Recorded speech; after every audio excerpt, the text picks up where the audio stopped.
जय गुरु जी। संगत जी, गुरु साहिब जी के चरणों में कोटि कोटि प्रणाम। संगत जी, जैसा कि आप सब जानते हैं कि नवरात्रे आ रहे हैं, 4-5 दिन के अंदर ही नवरात्रे शुरू हो जाएंगे और नवरात्रों को बहुत ही पावन माना जाता है। सब व्रत रखते हैं, पूजा पाठ करते हैं और माता रानी से आशीर्वाद लेते हैं।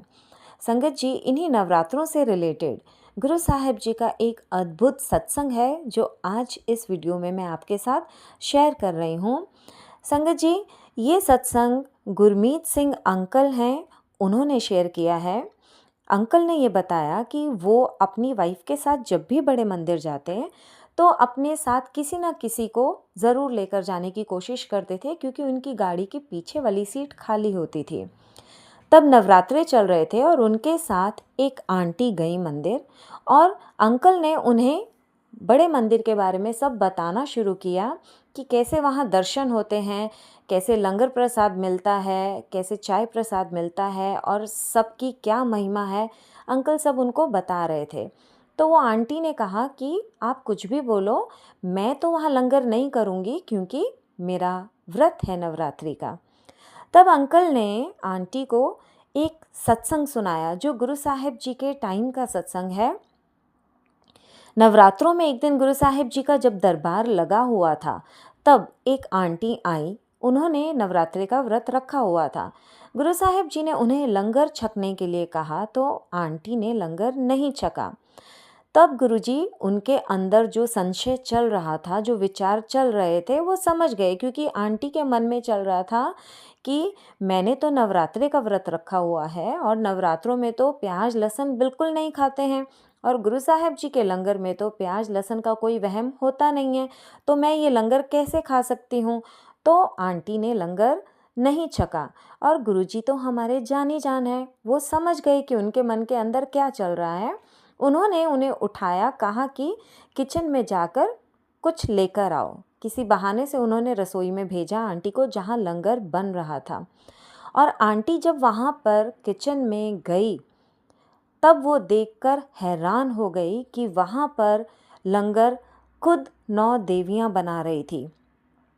तो वो जो नज़ारा आंटी ने देखा, इतना दिव्य, इतना अलौकिक था कि आंटी उसे बर्दाश्त नहीं कर पाई और वो देखते ही वहीं पर बेहोश हो गई। और जब आंटी को होश आया, तब रोती हुई गुरु साहिब जी के चरणों में गई और कहा कि मुझे माफ़ कर दो, मैं आपको पहचान नहीं पाई।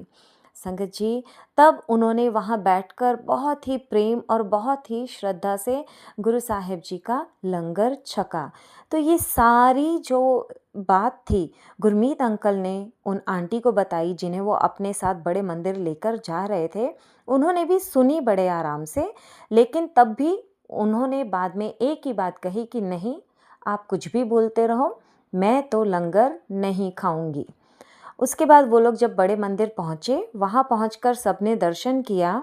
दर्शन करने के बाद जब वो लंगर हॉल में पहुँचे, तब गुरमीत अंकल और उनकी वाइफ दोनों आगे बैठ गए लंगर छकने के लिए, और ये जो आंटी उनके साथ आई थी वो 2 लाइन पीछे उनसे बैठी। ये दोनों जब लंगर छक रहे थे, इन्होंने पीछे मुड़कर देखा तो वो आंटी लंगर नहीं खा रही हैं। उन्होंने कहा ठीक है, कोई बात नहीं, जैसी जिसकी आस्था, जैसी जिसकी श्रद्धा। लेकिन उसके बाद जब उनका लंगर ख़त्म हुआ दोनों का, दोनों खड़े हुए और पीछे मुड़े उन आंटी को बुलाने के लिए, तब उन्होंने देखा कि वो आंटी बैठकर लंगर खा रही हैं वहाँ पर। तो फिर वो दोनों ने उनका वेट किया। उसके बाद जब बाहर गए, उनसे पूछा कि आप तो मना कर रहे थे कि आप लंगर नहीं छकोगे, फिर आपने लंगर कैसे छक लिया। कहते आपको पता है, जो मेरे पीछे बैठी हुई थी लेडी, वो कौन थी। उस लेडी ने मुझे कहा कि आप लंगर क्यों नहीं छक रहे हो, तो मैंने उन्हें बताया कि मेरा व्रत है।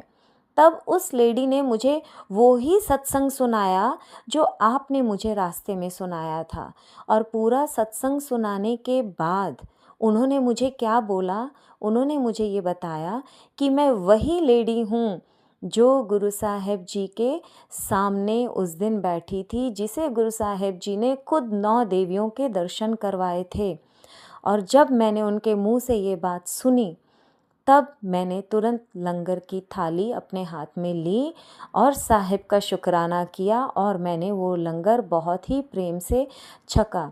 तो संगत जी, आप सोचो, एक बात इतने साल पुरानी और एक बात अभी हाल ही में हुई है, तो क्या ये कोई कोइंसिडेंस हो सकता है? ये कोई कोइंसिडेंस नहीं है संगत जी, ये हमारे गुरु साहिब जी की महिमा है, ये उनकी कृपा है। उन्होंने जैसे जिसको ब्लेस करना है वैसे ही ब्लेस करना है।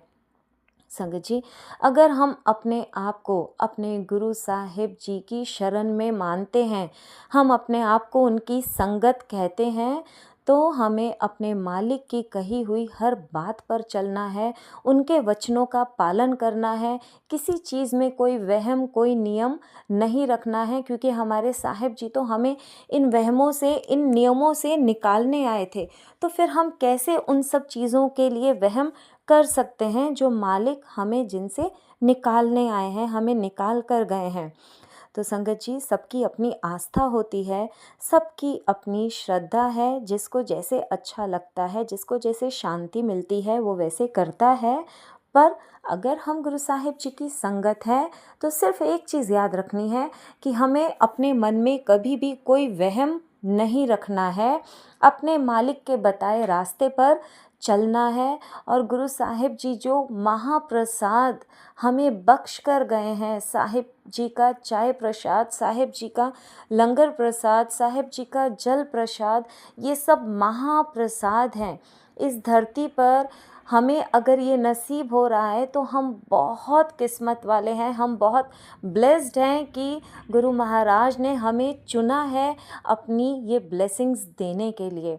तो संगत जी, गुरु साहिब जी के महाप्रसाद की हमेशा हमें कद्र करनी है, चाहे कोई भी व्रत हो, कोई भी त्यौहार हो। गुरु साहिब जी का महाप्रसाद हम हर त्यौहार में, हर व्रत में खा सकते हैं, क्योंकि वो डिवाइन प्रसाद है। जय गुरु जी, शुक्राना गुरु जी।